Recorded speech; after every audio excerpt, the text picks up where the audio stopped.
Hi all. सर्दियों का मौसम जाना जाता है बहुत सुंदर सुंदर रंग बिरंगे फूलों के लिए। लेकिन साथ ही साथ आप सब्जियां भी पूरे सर्दियों में घर में खुद उगाकर खा सकते हैं। घर में उगाई हुई सब्जियां एक का सबसे बड़ा फ़ायदा ये होता है कि वो केमिकल फ्री होती है, कोई बाज़ार की खाद नहीं होती है, बिल्कुल ऑर्गेनिक खाद ऑर्गेनिक तरह से आप घर पर छोटे छोटे गमलों में भी सब्जियां उगाकर पूरे विंटर्स आप अच्छे हेल्दी फिट रह सकते हैं। उस कैटेगरी में सबसे पहले आता है टमाटर का प्लांट। टमाटर बहुत इजीली हर कोई अपने घर पर लगा सकता है क्योंकि विंटर का मौसम जो है वो बहुत सपोर्ट करता है।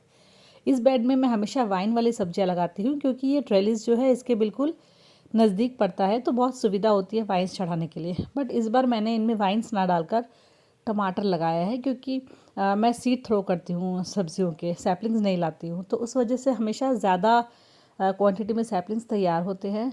तो मैंने कुछ बेड में डाले और कुछ सैपलिंग्स मैंने ग्रो बैग में डाले हैं। वैसे मैं हमेशा 12 इंच 14 इंच के पॉट में टमाटर लगाती हूँ, 10 इंच के पॉट में भी मैंने बहुत बार लगाया है। बट इस बार मैंने इस तरह के जो ग्रो बैग्स होते हैं उनको चूज़ किया है। ये जो नर्सरी पैकेट्स होते हैं उनमें थोड़े बड़े साइज़ के हैं। ये शायद 10 इंच के आप कह सकते हैं इन ग्रो बैग्स को। और ये ग्रो बैग्स का सबसे बड़ा फ़ायदा ये होता है कि ये स्पेस बहुत कम लेते हैं।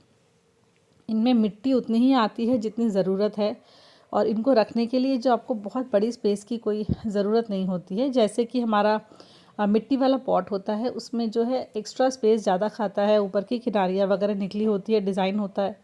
बट ये जो होते हैं बिल्कुल प्लेन सिलेंड्रिकल शेप होती है, इनको आप कहीं भी रख सकते हैं। और ये अ, बहुत ज़्यादा रीयूजेबल है। ये मोटे प्लास्टिक होते हैं, ये फटते नहीं हैं, सालों साल आप इनको रीयूज़ कर सकते हैं। हर साल मैं इनको लगाती हूँ, फिर जब सीज़न चला जाता है तो मिट्टी को सुखाकर इन पैकेट्स को स्टोर कर कर आप फोल्ड कर कर रख सकते हैं। तो इन पैकेट्स में मैंने जितने एक्स्ट्रा मेरे पास टमाटर के सैपलिंग्स थे मैंने डाल दिया कि फेंकने से अच्छा है कि मैं इनको ग्रो करूँ।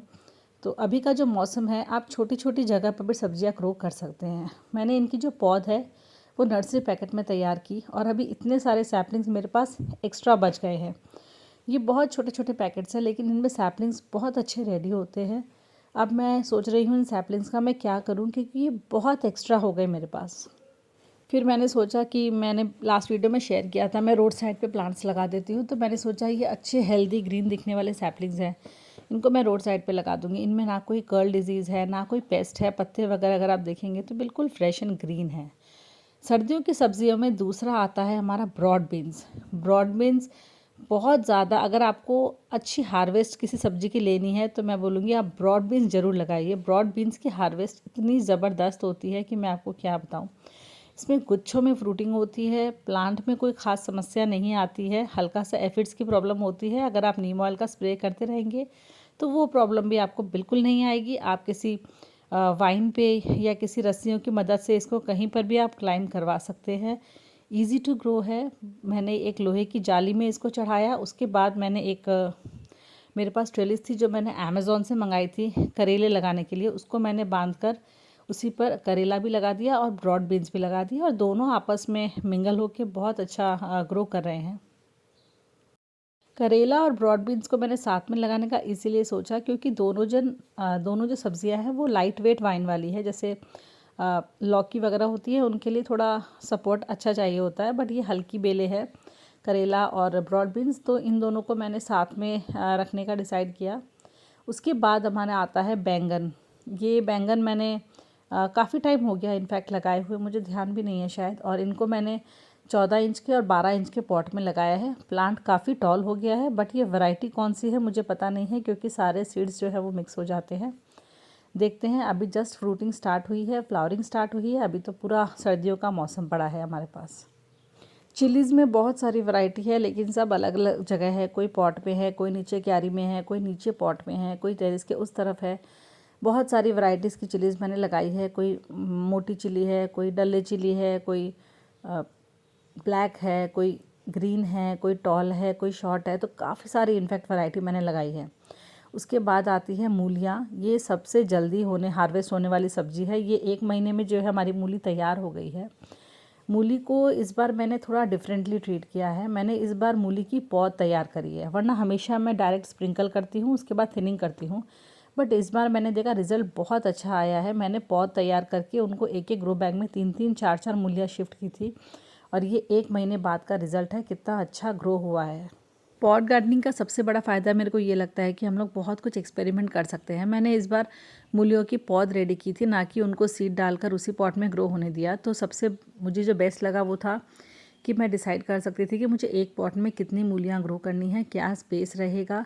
तो इस वजह से जो है, एक तो काफ़ी बार मैंने देखा है मूलियों की जो सैपलिंग है वो लेगी हो जाती है, तो इस बार वो भी नहीं हुई। उसके बाद आती है हमारी पत्ते वाली सब्जियां। आप जो चाहे पत्ते वाली सब्जियां लगा सकते हैं, अनगिनत उसमें नाम है। चाहे आप ग्रीन गार्लिक, ग्रीन अनियन, पालक, मेथी, धनिया, बथुआ, सरसों, राई, मलावर, स्पिनिच, कुछ भी आप लगा सकते हैं। बट मेरा जो फेवरेट है वो है धनिया। धनिया को मैंने अमरूद के पॉट में लगाया, क्योंकि इसका जो पॉट का एरिया है, डायमीटर, वो काफ़ी बड़ा है, तो मुझे बल्क में इसका हार्वेस्ट मिलता है और मेरा सबसे फेवरेट है। तो इसमें क्या होता है कि एक बैच से मैंने कटिंग शुरू करी एक साइड से, और यहाँ आते आते आते आते तक मेरा इधर का फिर से ग्रो हो जाएगा। अगर आप देख सकते हैं तो ये वाला जो पोर्शन है ये ख़त्म हो चुका है, बट ये वाला पोर्शन जो है ये पूरा ग्रीन है अभी भी। तो ये कम से कम भी 15-20 दिन एक ही पॉट से मेरा काम, धनिए का जो रिक्वायरमेंट है वो कंप्लीट हो जाता है। पालक भी जो है मैंने ग्रो बैग्स में लगाए हैं। ये 14 इंच के या 12 इंच वाले शायद ग्रो बैग्स हैं ये, और इनमें देखेंगे अगर बहुत अच्छी पालक ग्रो हो रही है। हमारे यहाँ चिड़िया जो है पालक नहीं छोड़ती है, मेथी नहीं छोड़ती है, तो मैंने पालक को ढक्कन जो होता है जाली वाला, टोकरी होता है, उससे ढककर मैंने ग्रो किया है, और एक लेवल आने के बाद फिर चिड़िया उनको नहीं खाती है। तो अब ये है जो मैं इनको थोड़ा टेंडर हार्वेस्ट करना पसंद करती हूँ। उसके बाद है नोल खोल। नोल खोल जिसको हिंदी में कहते हैं गांठ गोभी, पत्ता गोभी जैसे थोड़ा थोड़ा बोल सकते हैं आप, बट काफ़ी डिफरेंट होता है टेस्ट। कुछ कुछ मुझे मूली या फिर आप शलगम जैसा टेस्ट बोल सकते हैं। ये आम के प्लांट में मैंने ऐसे ही ना सीड्स डाल दिए थे पौध तैयार करने के लिए, और उसके बाद मैंने इनको शिफ्ट किया है, क्योंकि इसके बॉल बहुत छोटे होते हैं गोभी जो होती है, तो उसके लिए बहुत बड़ी स्पेस की ज़रूरत नहीं है। तो मैंने जहाँ जहाँ मुझे खाली स्पेसेस दिखती थी मैंने उनको ग्रो कर दिया, चाहे कोई पॉट हो चाहे कोई ग्रो बैग हो। ये छोटा सा ग्रो बैग है 8 इंच का। उसके बाद आता है हमारा पत्ता गोभी। पत्ता गोभी, फूल गोभी, नोल खोल, आप कोई भी सब्जियां ग्रो कर सकते हैं। पत्ता गोभी मैंने एक एक पॉट में 2-2 लगाई है, क्योंकि सैपलिंग ज़्यादा थी और स्पेस कम थी। उसके बाद है स्वीट कॉर्न। स्वीट कॉर्न आप मेरे टेरेस में राउंड द ईयर देखेंगे। ऐसा कभी टाइम नहीं होता जब मेरे टेरेस में स्वीट कॉर्न आपको नहीं मिलेगा। मैं पूरे साल स्वीट कॉर्न ग्रो करती हूँ, कभी क्वांटिटी कम और कभी क्वांटिटी ज़्यादा। अभी क्योंकि विंटर वाली सब्जियों के लिए पॉट सारे इंगेज्ड हो गए हैं, तो मैंने कम लगाई है। 6 या 7 मेरे पास प्लांट है बस स्वीट कॉर्न के। उसके बाद जो बैच आएगा वो काफ़ी बल्क में मैं लगाऊंगी, बट अभी मैंने थोड़े से ही लगाए हैं। बट ये प्लांट बहुत अच्छा ग्रो होता है और थोड़ा स्पेस ज़्यादा लेता है ग्रो होने के बाद। तो अभी उतना स्पेस अवेलेबल नहीं था, बट स्टिल आपको पूरे साल मेरे टेरेस में स्वीट कॉर्न तो ज़रूर दिख जाएगा। उसके बाद मैंने ग्रो करी है ज़ुकीनी। ज़ुकीनी मैंने सीड से ग्रो किया है। 2 सैपलिंग मैंने छत पे पॉट पे लगाया है। बाकी मैंने ये जो कैरी बैग्स है इनमें छोड़ दिया है कि मैं नीचे जो मेरे एंट्रेंस पे मैंने प्लांट्स दिखाए हैं वहाँ कैरी में इनको लगा दूँगी, क्योंकि छत में अब इतने बड़े पॉट्स नहीं हैं 14 इंच वाले खाली, जिनमें मैं ज़ुकीनी के सैपलिंग्स लगा सकूँ। बट बहुत अच्छे हेल्दी सैपलिंग्स तैयार हुए हैं ज़ुकीनी के। अगर वीडियो अच्छा लगा हो तो प्लीज़ मेरे चैनल को लाइक, शेयर एंड सब्सक्राइब करें। हैप्पी खेती, बाय।